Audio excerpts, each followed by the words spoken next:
आज है 10 जनवरी 2026 दिन शनिवार। मध्य प्रदेश के पीएम श्री स्कूल बनेंगे स्मार्ट शिक्षा और बच्चों के उज्जवल भविष्य का केंद्र। मध्य प्रदेश सरकार विद्यार्थियों को आधुनिक और गुणवत्तापूर्ण शिक्षा देने के लिए लगातार प्रयास कर रही है। केंद्र सरकार की पीएम श्री योजना के तहत प्रदेश के 799 सरकारी स्कूल का चयन किया गया। इन्हें राष्ट्रीय शिक्षा नीति 2020 के अनुरूप स्मार्ट, आदर्श और समावेशी शिक्षा संस्थानों के रूप में विकसित किया जा रहा है। इससे छात्रों को सुरक्षित, सुविधायुक्त और प्रेरणादायक वातावरण में पढ़ाई का अवसर मिलेगा। एमपी के शिक्षकों को वेतन वृद्धि का तोहफा, चतुर्थ समयमान लागू होने पर बढ़ेगी सैलरी। मध्य प्रदेश के स्कूल में तृतीय समयमान पर कार्यरत 1.25 लाख शिक्षकों को जल्द ही आर्थिक सहायता मिलने वाली है। सरकार ने उन्हें चतुर्थ समयमान क्रमोन्नत वेतनमान देने का प्रस्ताव तैयार कर कैबिनेट में भेजा है। प्रस्ताव की स्वीकृति मिलने के बाद शिक्षकों की सैलरी में हर महीने 5,000 रुपए तक की बढ़ोतरी होगी। ये कदम न सिर्फ उनके जीवन स्तर को बेहतर बनाएगा, बल्कि शिक्षा क्षेत्र में उनकी मेहनत और प्रतिबद्धता को भी प्रोत्साहित करेगा। एमपी के सरकारी स्कूल्स में पीटीएम प्री बोर्ड उत्तर पुस्तिकाएं अभिभावकों को दिखाई जाएंगी। मध्य प्रदेश के सरकारी स्कूल में 10वीं और 12वीं की प्री बोर्ड परीक्षाएं 13 जनवरी तक चल रही हैं। मूल्यांकन पूरा होने के बाद छात्रों को उनकी उत्तर पुस्तिकाएं दिखाई जाएंगी। इसके साथ ही 19 जनवरी को आयोजित पेरेंट्स टीचर मीटिंग में अभिभावकों को ये उत्तर पुस्तिकाएं दिखाई जाएंगी। इससे माता पिता अपने बच्चों की तैयारी और प्री बोर्ड परीक्षा में प्रदर्शन का सही आकलन कर सकेंगे। एमपी में ट्रांसफर सिस्टम बदला। मध्य प्रदेश सरकार ने कर्मचारियों के तबादलों को लेकर सख्त और तेज व्यवस्था लागू कर दी है। अब किसी भी कर्मचारी का ट्रांसफर 3 दिन के भीतर किया जाना अनिवार्य होगा। विभाग प्रमुखों को 3 दिन में तबादला आदेश जारी होगा, अन्यथा देरी का कारण बताना पड़ेगा। खास बात यह है कि तबादले के बाद अनुमोदन भी लिया जा सकेगा। अगर ट्रांसफर नहीं हो पाता है तो उसकी टीप सीधे मुख्यमंत्री कार्यालय भेजी जाएगी। मध्य प्रदेश में धान उपार्जन का नया रिकॉर्ड, 1.29 लाख मीट्रिक टन से अधिक खरीदी। मध्य प्रदेश में इस वर्ष धान उपार्जन ने नया रिकॉर्ड स्थापित कर दिया। कड़कड़ाती ठंड के बीच किसानों में उत्साह देखने को मिला और अब तक 1,29,000 मीट्रिक टन से अधिक धान खरीदा जा चुका है।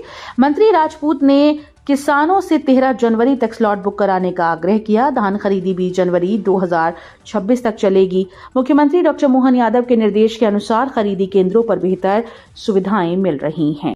मध्य प्रदेश में 5 जिलों को जोड़कर बनेगा मेट्रोपॉलिटन रीजन, डिप्टी सीएम ने किया ऐलान। मध्य प्रदेश में मेट्रोपॉलिटन रीजन बनाने की योजना तेजी पकड़ रही है। डिप्टी सीएम राजेंद्र शुक्ला ने रीवा में पत्रकार वार्ता के दौरान ऐलान किया कि विंध्य क्षेत्र के 5 जिलों को जोड़कर मेट्रोपॉलिटन रीजन विकसित किया जाएगा। भोपाल की तर्ज पर रीवा और आसपास के शहरों को शामिल कर इसे आधुनिक और संगठित शहरों की श्रेणी में लाया जाएगा। एमपी के 3 जिलों के वनकर्मियों को 42,000 का भत्ता नहीं मिलेगा, नक्सल मुक्त होने पर रोक। मध्य प्रदेश के बालाघाट, मंडला, डिंडोरी जिलों के वन विभाग के कर्मचारियों और अधिकारियों को 42,000 रुपए का नुकसान हुआ। उन्हें पहले नक्सल भत्ता देने का प्रावधान था, लेकिन अब इन जिलों में नक्सल मुक्त घोषित होने के कारण यह भत्ता नहीं दिया जाएगा।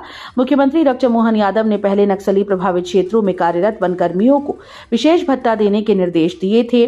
अब इस फैसले से 3 जिलों के अधिकारियों और कर्मचारियों को आर्थिक लाभ नहीं मिलेगा।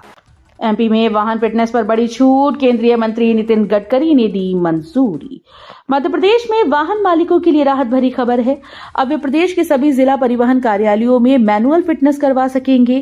केंद्रीय सड़क परिवहन और राजमार्ग मंत्री नितिन गडकरी ने इस प्रक्रिया को फिलहाल जारी रखने की अनुमति दी। प्रदेश के परिवहन मंत्री उदय प्रताप सिंह ने वाहन स्वामियों की सुविधा के लिए एटीएस विहीन जिलों में मैनुअल फिटनेस जारी रखने का आग्रह किया था। भोपाल में 2 दिन बाद सीएम मोहन यादव का मेगा शो, 1100 ट्रैक्टर होंगे शामिल। मध्य प्रदेश की राजधानी भोपाल में 11 जनवरी को किसानों के लिए मेगा शो का आयोजन किया जाएगा। इस कार्यक्रम में भोपाल और आसपास के 1 दर्जन जिलों से करीब 1100 ट्रैक्टर के साथ किसान राजधानी पहुंचेंगे। पहले चरण में भोपाल इंदौर बाईपास पर विशाल रैली निकाली जाएगी, जिसमें मुख्यमंत्री मोहन यादव शामिल होंगे। इसके बाद जम्बूरी मैदान में किसान सम्मेलन आयोजित होगा, जहां मुख्यमंत्री कृषि वर्ष 2026 की औपचारिक घोषणा करेंगी। भोपाल एयरपोर्ट पर आई नए आईएलएस सिस्टम से उड़ानों के लेट होने पर ब्रेक। भोपाल के राजा भोज एयरपोर्ट पर यात्रियों को बड़ी राहत मिली। अत्याधुनिक कैटेगरी 2 इंस्ट्रूमेंट लैंडिंग सिस्टम की स्थापना के बाद मौसम खराब होने और कोहरे के बावजूद उड़ानों की लेट होने की समस्या कम हो गई है। दिसंबर जनवरी में आमतौर पर उड़ानों को डायवर्ट करना पड़ता था, लेकिन इस बार भोपाल आने वाली किसी भी उड़ान को पास के एयरपोर्ट पर डायवर्ट नहीं करना पड़ा।